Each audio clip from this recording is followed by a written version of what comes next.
So what's up guys, it's your boy, it's JM Animation. At dahil sa matagal tayong hindi nakapag-upload, ang ikikwento natin ngayon ay tungkol sa pila.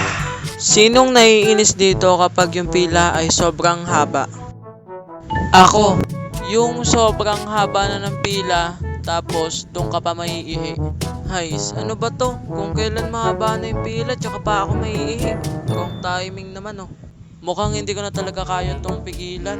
Makahanap nga ng CR. A few moments later. Hays, natapos na rin.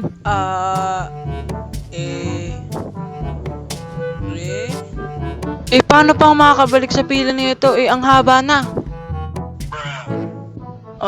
Nakakainis naman. Hays, mas lalo akong tatagal na ito Pangalawa, ito yung nakakainis sa lahat. Ito yung laging sumisingit sa pila. Yung tipong sobrang init na ng panahon tapos mahaba pa yung pila, sisingit pa siya. So guys, may binigay na nga palang ayuda si Mayor. At lahat naman kayo ay mabibigyan. Pumila lang kayo ng maayos. Walang sisingit ha, yung sisingit hindi ko mabibigyan. Makasingit nga para makakuha agad ako ng ayuda. Ano ba yun? Hoy, mahiya naman yung sumingit dyan. Di na nahiya.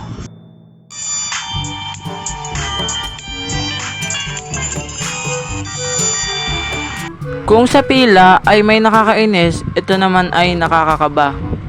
Yung isa sa nakakapagpakaba sa atin ay yung sa injection.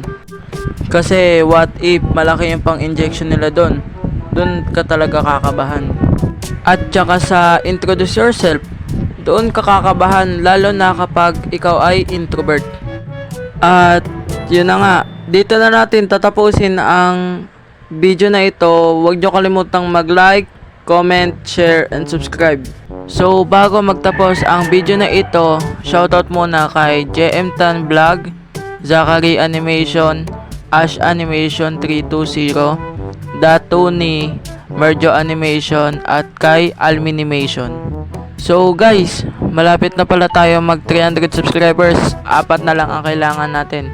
So subscribe. So bye guys.